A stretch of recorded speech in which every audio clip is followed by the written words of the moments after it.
Sæll Aðalsteinn, þú ert dómaraþjálfari fyrir íslensku strákana hérna í Gísa Kallio. Geturðu sagt okkur hvað felst í því starfi? Ja, við erum hérna 3 dómaraþjálfarar. Það er einn hérna Ívar frá Svíþjóð, annar heitir Reimo frá Finnlandi og svo ég.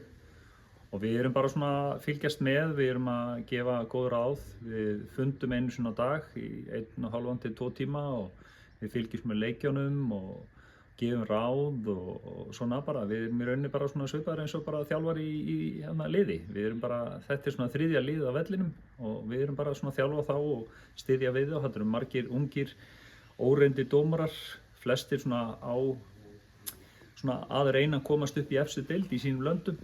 Og þetta er svona hluti af þeirri þjálfun að þess sem er að þjálfa hérna með mér, þeir eru allir eru í þessu að velja dómara fyrir efstu deild og það er það sem við erum að gera. Í rauninni bara undirbúa þá undir það og svona kannski skoða hverjir hafa möguleikan á því akkurat fyrir næsta sísón. Sumir kannski lenda ekki á þeim stað á þessu sísóni, heldur kannski bara á næsta ári eða þar næsta ári. Þannig að þetta er svona næsta skref í þeirra ferli að komast upp í efstu deild. Er eitthvað svona sérstakt sem þið eruð að taka fyrir á þessu móti?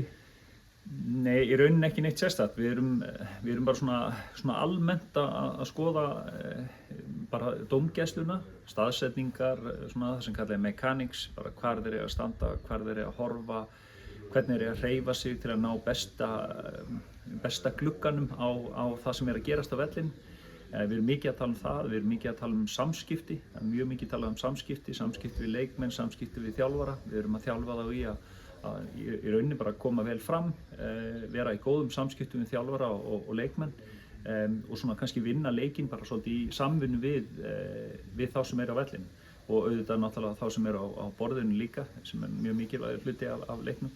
Þannig að við erum að vinna mjög svona almennt með það sem þeir eru að gera inn á vellinum og auðvitað náttúrulega að reyna að ná besta kallinu eins og maður segir, að reyna að dæma leikinn sanngjarnan hátt og reyna að dæma bara eins vel og hægt er og reyna að gera leikinn betri heldur en hann er. Það er svona markmið okkar. Þannig að þetta er mjög almennt en á sama tíma mjög nákvæmt og við horfum mikið á klippur. Við tökum klippur í öllum leikjum, það er svona 25 til 40 klippur, alls konar atriði sem er að koma upp. Við erum líka að tala um líkamstjáningu, við erum að tala um samskipti, við erum að tala um hreyfingarnar og við tökum þetta upp og búum til klippur sem við horfum síðan á mótnana. Þeir hafa aðgang að þessum klippum allan daginn, þeir eru á svona kláti eða á skýi og geta síðan bara unnið í sér. Þeir tóku svona ákveðna svona SWOT, ef maður segir það, SWOT-analýsu í byrjun móts. Þeir svona skrifuðu niður hvar þeirra styrkleiki lægi, hvar þeir væru kannski frekar minna góðir, við skulum orða það þannig.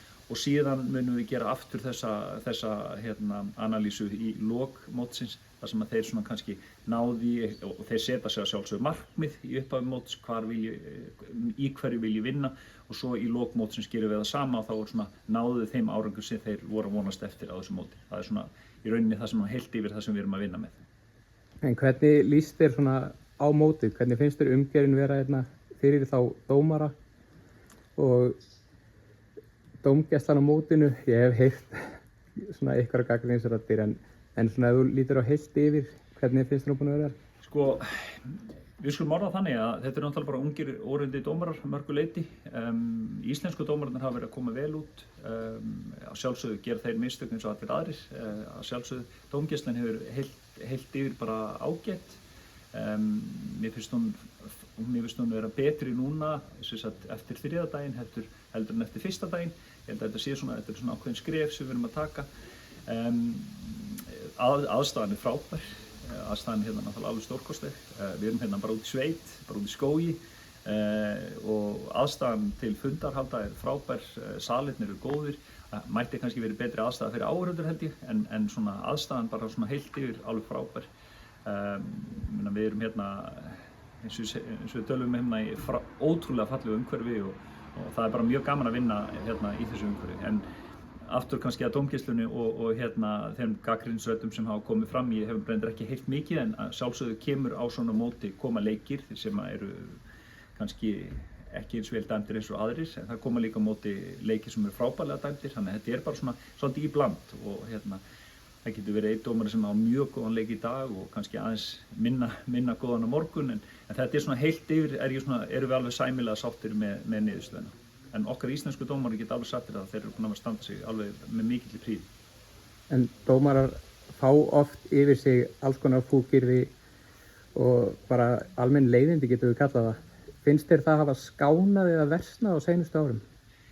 Það er erfitt að segja. Mér finnst bara almennt svona framkoma gagnvart dómurum í öllum íþróttagreinum fara versnandi. Mér finnst það er einhvern veginn, líklega er það bara svona ekki bara gagnvart dómurum. Svona heimurinn kannski, mér finnst það mörguleiti vera svona pínu harðari.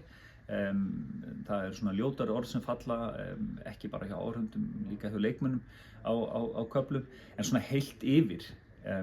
Ástandið er ekkert rosalega slæmt, sko. Þetta er ekkert, þessu móti er mjög góð umgjörð og mjög gott, mjög gott andrúmsloft gagnvart dómurum. Ég kvarta alls ekki á þessu móti.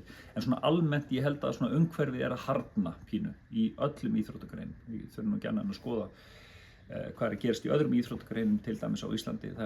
Heimurinn er pínu að harðna og dómarar fá svona svolítið mikið af skvettum á sig sem að mætti alveg taka til skoðunar, bara svona almennt innan íþróttahreyfingarinnar á Íslandi og ekkert endilega körfuboltinn frekar heldur en öðrum íþróttagreinum. Ég held að þetta sé bara svona ákveðið svona prinsippmál sem við þurfum að vinna í sem íþróttaþjóð, að hvernig viljum við að það sé að framkoma sig gagnvart öllum leikendum leiksins, hvort sem er að ræða leikmenn, þjálfarar. Þjálfarar fá líka sinn skerfaskít, leikmenn líka, en það er svona, við sem svona íþróttaþjóð, við þurfum að ákveða hvernig viljum við að sé komið fram við, hvernig viljum við koma fram við hvort annað í íþróttaheiminum og það, ég held að þetta sé bara svona ákveðin svona naflaskoðun sem að íþróttahreyfingi sem þarf bara í heild sinni að fara í, ekkert endilega í körfunni heldur en frekar með öðrum íþróttaheiminum. Takk fyrir þetta.